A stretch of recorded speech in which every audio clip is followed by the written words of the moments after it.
प्रिय बच्चों, आज हम हर घर पाठशाला में कक्षा 11वीं की हिंदी पाठ्य पुस्तक अंतराल भाग 1 से हिमालय के अमर आराधक भाग 2 में संकलित सरदार शोभा सिंह जी के बारे में जानेंगे।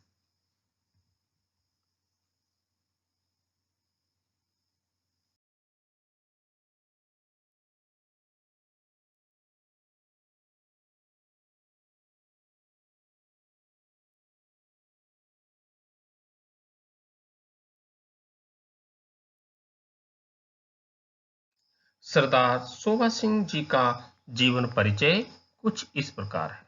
महान चित्रकार शोभा सिंह का जन्म 29 नवंबर 1901 को श्री हरगोबिंदपुर में हुआ, जो कि पंजाब के जिला गुरदासपुर में है।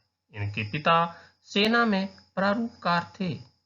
इनकी शादी सन 1923 में इंद्र कौर जी से हुई। बीबी इंद्र कौर पंजाब के गुरदासपुर की रहने वाली थीं, परंतु उनका ननिहाल कांगड़ा के कोटला के समीप त्रिलोकपुर में था। बालक शोभा सिंह बचपन से ही कांगड़ा के प्राकृतिक सौंदर्य से परिचित थे और प्रभावित हो गए थे, लेकिन अब अपनी बीवी के साथ उनका कांगड़ा में आना जाना होने लगा। वे भारतीय रेल विभाग में 1945 में एक वर्ष के लिए चित्रकार के रूप में नौकरी करते रहे। भारत विभाजन से पूर्व शिमला में संपन्न शिमला कॉन्फ्रेंस के पोस्टर का डिजाइन भी इन्होंने ही बनाया था। सन 1986 में उनका देहावसान हो गया।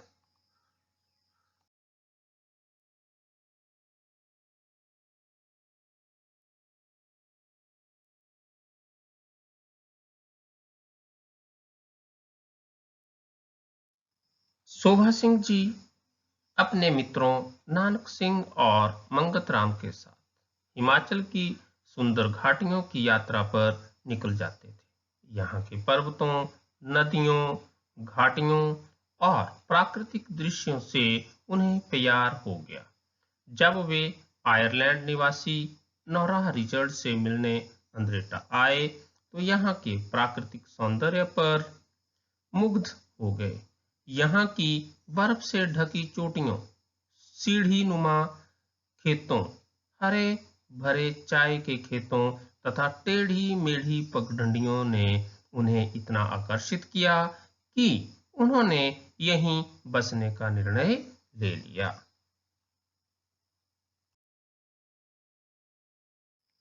सन 1947 में भारत के विभाजन के समय सरदार जी लाहौर में थे।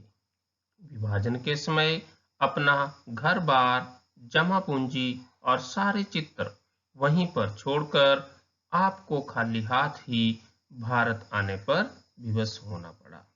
आजीविका का साधन न होने पर अपनी पत्नी को अपने मित्र शिवनाथ मेहता के परिवार में छोड़कर आप अंद्रेटा आ गए। अंद्रेटा में पहुंचने पर आपको कई कष्ट सहन करने पड़े।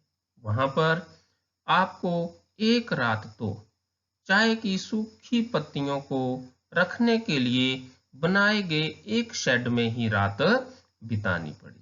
फिर उसके बाद आपके रहने की व्यवस्था रंगकर्मी के लिए बनाए गए एक झोंपड़ी नुमा चमेली निवास में की गई, जहां पर आप काफी लंबे समय तक रहे।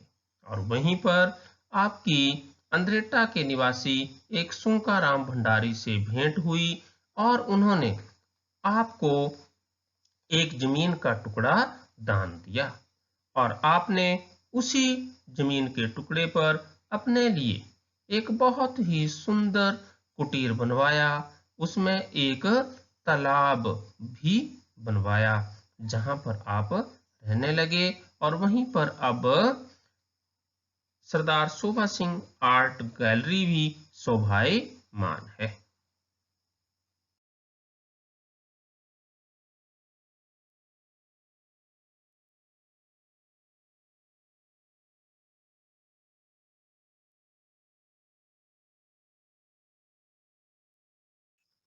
शोभा सिंह जी द्वारा बनाए गए चित्रों का संक्षिप्त विवरण कुछ इस प्रकार है।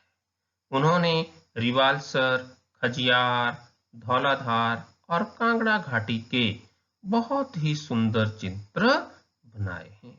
उन्होंने गुरुओं के अलौकिक चित्रों में, देशभक्तों के प्रभावशाली पोस्टरों में, राष्ट्रीय नेताओं के सजीव चित्रों तथा हिमाचली जनजीवन से जुड़े चित्रों का अद्भुत संसार शोभा सिंह ने रचा है।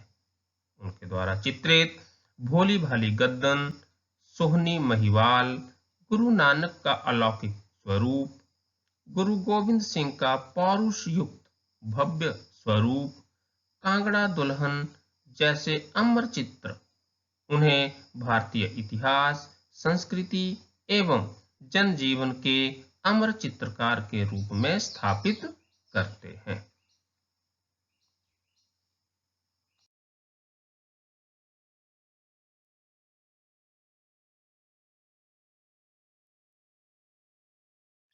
सरदार शोभा सिंह जी का पत्र व्यवहार पत्रकारों, शिक्षाविदों, फिल्मी कलाकारों, प्रशंसकों से निरंतर होता रहा। साहित्यकारों में प्रसिद्ध पंजाबी उपन्यासकार नानक सिंह, अमृता प्रीतम, भाई वीर सिंह आदि से उनका पत्राचार हुआ। राष्ट्रीय नेताओं में doctor Rajendra Prasad, doctor Radhakrishnan, V Giri, Neelam Sanjiva Reddy व जैल सिंह आदि से भी उनका पत्र व्यवहार हुआ। पंजाबी विश्वविद्यालय पटियाला ने उन्हें मानद डी लिट की उपाधि से भी सम्मानित किया। स्थानीय राजाओं एवं रजवाड़ों से भी उनका पत्र व्यवहार लगातार होता रहा।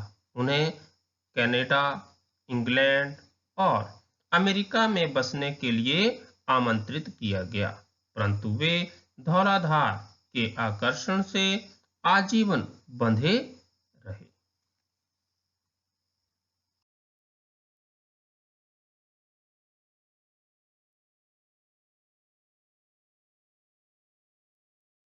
हिमाचल प्रदेश के कांगड़ा जिले के पालमपुर के पास ही अंद्रेटा नामक स्थान पर सरदार शोभा सिंह जी की आर्ट गैलरी स्थित है, जो कि हिमाचल प्रदेश के लिए एक बहुत ही बड़े गौरव की बात है। यदि आप इस आर्ट गैलरी में जाकर के शोभा सिंह द्वारा बनाए चित्रों का आनंद लेना चाहते हैं तो आप वहां पर सुबह 10 से 5 बजे तक जा सकते हैं, जिसकी देखभाल उनके परिवारजन करते हैं। कालूदी हट्टी पालमपुर से अंद्रेटा तक का 11 किलोमीटर रोड का नामकरण भी उनके नाम पर कर दिया गया है।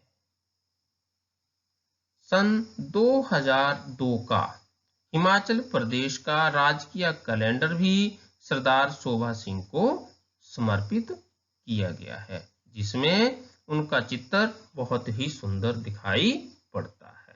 अब हम प्रश्न अभ्यास में से कुछ प्रश्नों की चर्चा कर लेते हैं। तो पहला प्रश्न है, 1942 में नोरा रिचर्ड्स से मिलने पहुंचे सरदार शोभा सिंह पर अंद्रेटा के वातावरण का क्या प्रभाव पड़ा? आयरलैंड निवासी नोरा रिचर्ड्स एक बहुत ही महान कला प्रेमी थी, जो अंद्रेटा के निकट आकर बस गई थी। यहीं पर उन्होंने साहित्यकारों एवं कलाकारों की बस्ती बसाने का स्वप्न देखा था।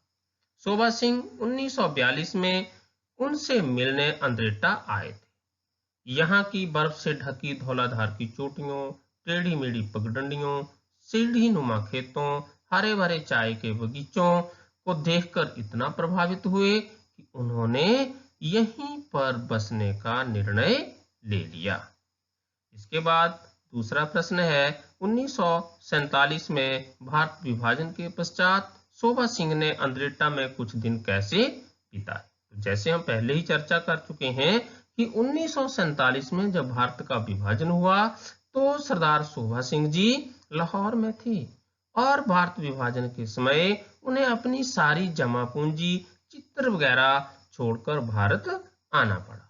और भारत में आकर के उन्होंने अपनी पत्नी को अपने मित्र के यहाँ छोड़ा और स्वयं आजीविका ढूंढने के लिए अंद्रेटा आ गए। और अंद्रेटा में आकर के उन्हें एक रात तो चाय की पत्तियों को सुखाने के लिए बने हुए एक छोटे से कमरे में रात बितानी पड़ी। और उसके बाद नोराह रिचर्ड्स ने अपने रंगकर्मियों के लिए जो एक झोपड़ी नुमा चमेली निवास बनाया हुआ था, वहां पर उनके ठहरने की व्यवस्था कर दी। इसके बाद प्रश्न नंबर 3 आता है, शोभा सिंह द्वारा बनाए चित्रों का संक्षिप्त परिचय दीजिए। तो जैसे कि हम पहले ही चर्चा कर चुके हैं कि सरदार शोभा सिंह जी ने बहुत ज्यादा चित्र बनाए हैं और उनमें विविधता भी बहुत ज्यादा है। उन्होंने रिवालसर, धौलाधार, कांगड़ा घाटी, खजियार के बहुत ही अद्भुत दृश्य अंकित किए हैं।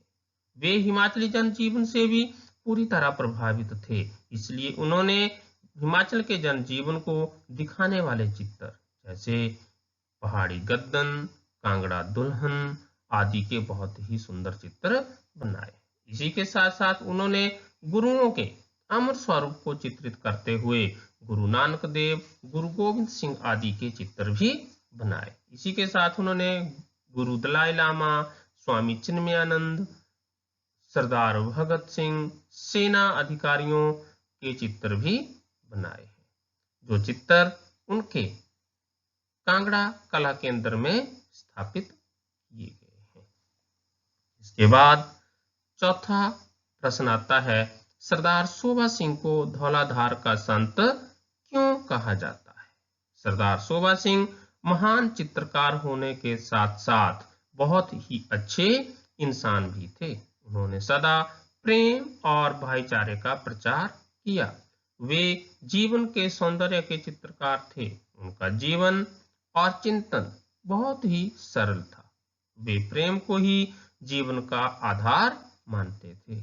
उन्हें धौलाधार के सौंदर्य से अथाह प्रेम था, इसीलिए उन्हें धौलाधार का संत कहा जाता है।